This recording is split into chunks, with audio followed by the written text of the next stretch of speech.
Good morning and welcome to your Saturday morning, early morning intuitive guidance. I'm Dr. Bonnie Nussbaum, here with some words of wisdom to start your day. And I always love the countdown. It goes 3, 2, 1, and then it turns the camera on. However, it always stops at 1, and it's 1, 1, 1. Good morning, Nancy. Glad you are here.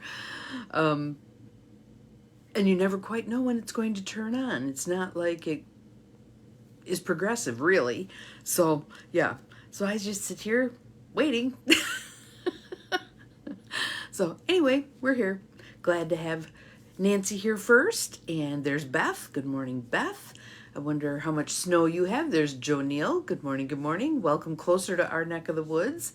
So, and there's Catherine. Good morning. Good morning. Welcome to everybody. I was actually supposed to meet Joe Neal in Menominee, Michigan today with her daughter and granddaughter and my daughter, but the weather is just too gnarly. Good morning, Gwen. Glad you're here. I'd say we probably currently have, 3 inches, but it's supposed to snow throughout the day. I think it's supposed to end about 8 p.m. So, and we are right in the bandwidth between here and Green Bay, which is maybe 30 miles from me, where they're saying 7 to 9. So we'll see if it happens or if it doesn't, but good day to stay home. So that was a bummer, though. I was looking forward to meeting. So synchronicities. I want to, there we go. I loved the banana belt. I really did. It was awesome. And then I had a friend who lived in Paradise, and in my opinion, it was anything but paradise. 75. Oh, rub it in, girl, rub it in. So synchronicities. Was talking yesterday. I had 2 coffee dates yesterday. All of them with teachers, former teachers. Well, once you're a teacher, you're always a teacher, I think. Anywho, the first 2 I met in Little Chute, and then the second one I met in Green Bay. And we were all conversing about synchronicities lately. Some of them, what we in our earth walk would deem positive, and some of them negative. But again, we're all wise enough, we've been around the block enough to know that what we perceive as positive and negative in our earth dealings may be exactly the opposite on the bigger plane. But so I was wondering today, as I headed over to Muscle Test at the card decks, what card deck was going to pop up, and if it even was going to be a card deck. I kind of thought maybe we would have one of the books today. But no, it's a card deck. It is the Earth Magic deck by Stephen D. Farmer. Again, I apologize for the backwards. I don't know how to fix that. Good morning, Mel. Welcome. Glad you are here. And I was just thinking in terms of synchronicities, because we had talked about that yesterday in the various coffee clutches that I had, and how things are, our belief, unfolding in divine right timing and divine right order. Good morning, Maureen. Glad you're here. And that sometimes things that are really unpleasant actually have a part in the puzzle. And I talked about my belief that the puzzle is pieces all over the place, the life puzzle. There's a bunch on the table, some are upside down, some are on the floor, some are still in the box. You can't tell what goes where yet. Sometimes you get a little chunk of things together and you're going, I have no idea where this fits. But eventually, as things unfold, you find the spot where it fits. To me, that's kind of like life. Things may unfold and you're going, I have no idea what this means, this event in my life, or this series of events in my life. A lot of people are saying that right now. I have no idea what this all means. And I believe 100 years from now, they're going to have really clear ideas of what this all means. But we're in the middle of it, so it's not as clear. But today's card, I think, is quite relevant and can help again this synchronicity reassure us, good morning, CJ, glad you are here, that this is part of the process. It is part of the process. So the card is Tsunami, Wake Up Call. And notice the full moon. I think we are 4 days out from a full moon. So, yeah. So let's take some breaths. Nice deep breath in and out. And I want to point out the believe pillow. In and out. And another one. In and out. And I also want to say that as I was hopping onto Facebook to set up this live, you know how you always get feed first, right? Until you open up your own page and go where you need to go to do this stuff. The first, well, let's see. There was one thing that popped up in my feed first, and I can't remember what it was, but I did read it. But the second thing that popped up in my feed was sponsored by Penzi Spices, which is out of Madison. If you haven't discovered Penzi Spices, they are amazing. But the man who owns Penzi's is very political and very humorous, often writes these long blog posts with his sales for the week. And this time he was talking about the federal workers and their decision. And so he put together a woke box. So now you can get a box of spices for a really good deal called the woke box. So then I was reading this. It's wake up call. It's wake up call. Again, there are no accidents. Things unfold in divine right timing and divine right order. So let's see what it says. Nice deep breath. Stepping out of fear and into faith. Wake up call. One of the scariest and more destructive of natural phenomena, along with volcanoes, earthquakes, hurricanes, and tornadoes. Have we not been seeing some of that stuff? A tsunami occurs when a large volume of water is suddenly and rapidly displaced. It's triggered by an undersea disturbance, typically an earthquake or volcanic eruption, that causes a series of powerful waves to travel across the ocean at speeds up to 500 miles an hour. Yet on the open ocean, the height of these waves seems so small that they generally pass unnoticed.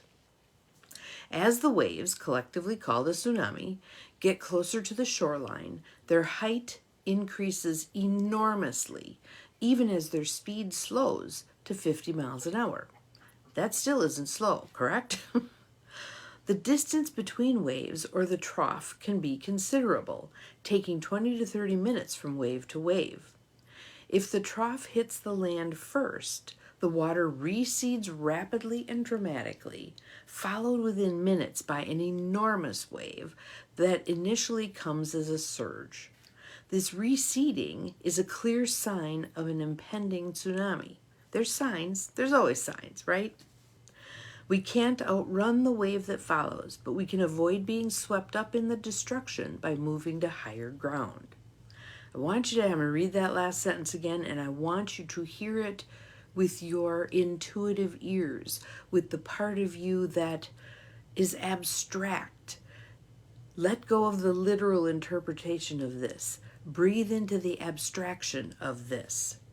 We can't outrun the wave that follows, but we can avoid being swept up in the destruction by moving to higher ground. What level are you choosing to vibrate at? What are you steeping yourself in? And we talked yesterday, the various friends that I got together with, about how important it is, as Maria Shriver would say, to stay above the noise. To stay above the noise, to not be doom scrolling, to not be steeping ourselves in the ain't it terrible, horrible, awful stuff that causes your vibration to drop. That's not the place to be, guys. We need to raise our vibration, rise above the 3D crap that's unfolding, crashing around us, whatever. And again, in the words of Winston Churchill, if you find yourself walking through hell, keep walking. Keep walking. Yes, seek your higher ground. And look at how wonderful that is, Maureen. You're claiming it. My higher ground. You're claiming it. Own it. You have it. We all have it. Are we going to dwell there? Are we going to make that choice? So, let me read the next part. You are getting a wake-up call. And one of the things that the Penzi Spice guy wrote in his blurb was how people weren't paying attention. People weren't seeing the writing on the wall, or they were going la la la la la la, and now people are waking up. Oh shit, this is not good. There's stuff happening that's really risky, dangerous, etc. Pay attention. You are getting a wake-up call. It may be in the form of a significant loss or other dramatic event in your life, typically one that you were not prepared for initially. You may feel stunned at first, surprised by the unexpected events that are occurring. Yet you also know that it is time to draw back the curtain of avoidance and denial and confront the truth that exists in the subtext of this event. So look beneath the surface. Do not take things at face value. If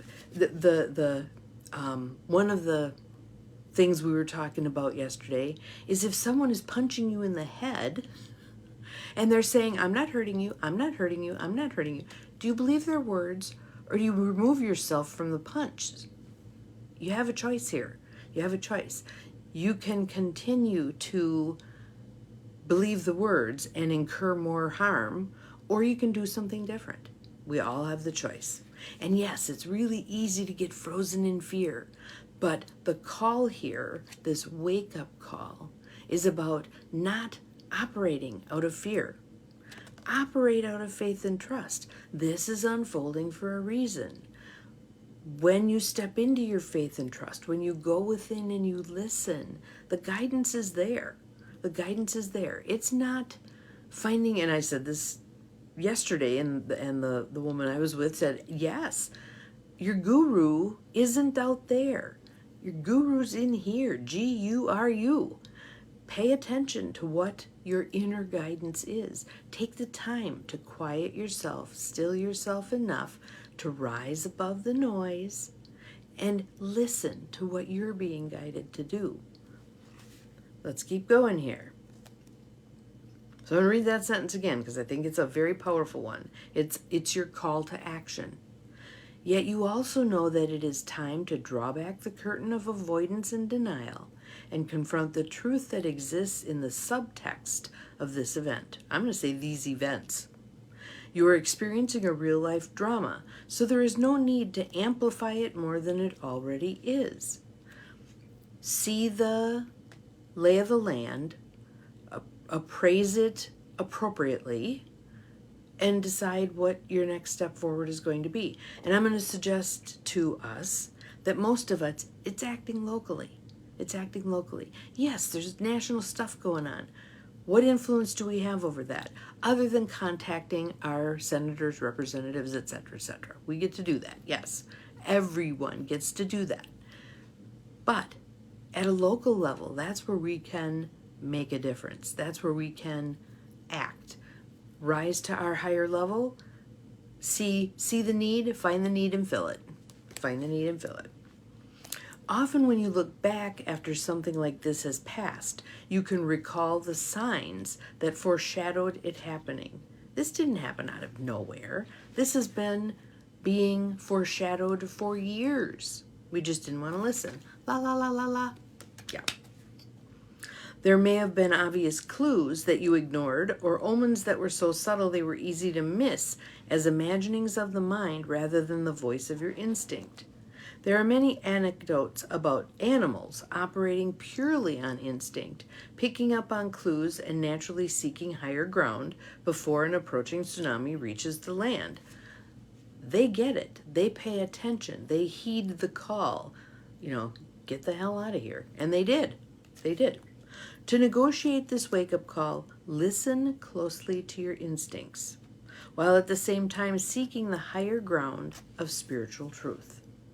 So one of the things I will suggest is if you do not get the daily writings of Father Richard Rohr, it's, let me think of the Center for Contemplation and Action, and there's a daily update that comes out, a little post, and they've been very helpful the last while. They're always helpful, but very helpful in terms of this call to action idea.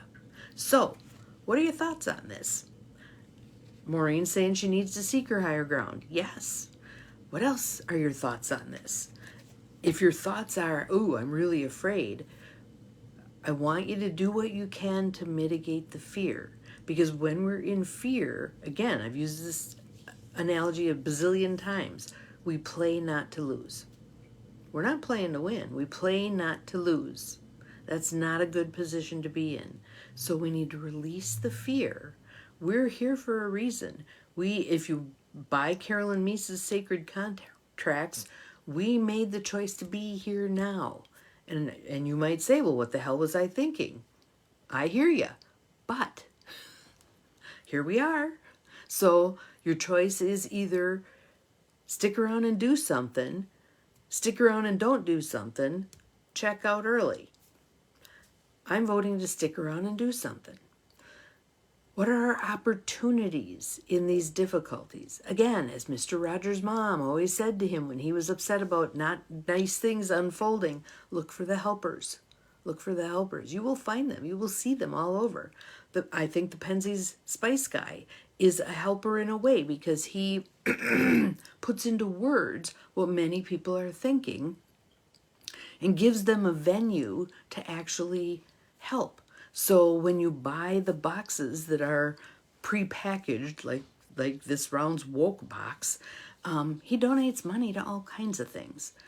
So make some choices.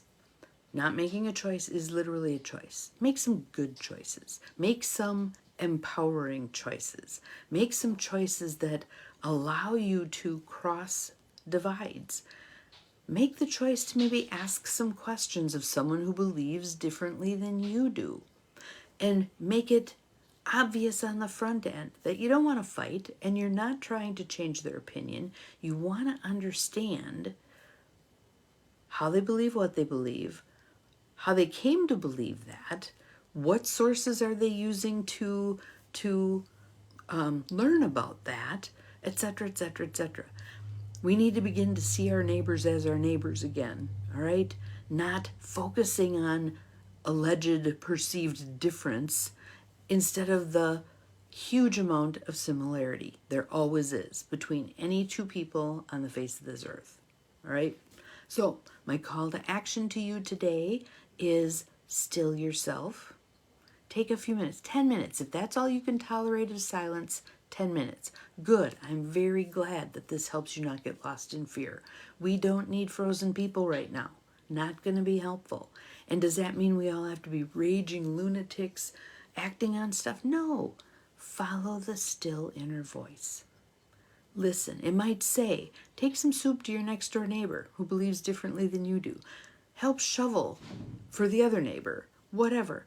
What are the things that you can do that make a difference, that step into humanity? I'm glad to hear that, Mel. Good. Glad to hear that. Link arms. We're all linking arms, us practical rebels. And the practical part of that means we do what needs to be done. Right here, right now, locally, we do what needs to be done. And the rebel part means that we don't just take things at face value. We're willing to think outside the box. And we're willing to think for ourselves rather than buy a party line, any party line. The whole system needs some overhaul. And what I said yesterday was, I just don't buy if we're thinking about America, the baby has a poopy diaper, throw out the baby and start over. That wouldn't be my approach. Change the poopy diaper. But on we go, all right? Have an awesome Saturday. Breathe in some belief repeatedly. Take a few minutes, 10 minutes at the most. Take a few minutes to be quiet, be still, be present. For those of you who have gotten the snow, maybe step outside and listen. Because even if you live in a city, the snow attenuates sound and it helps make things quieter. Maybe there's no accident, we have a snow. Enjoy your Saturday. We'll see you again tomorrow. Remember, you're capable of far more than you think you are. Bye-bye.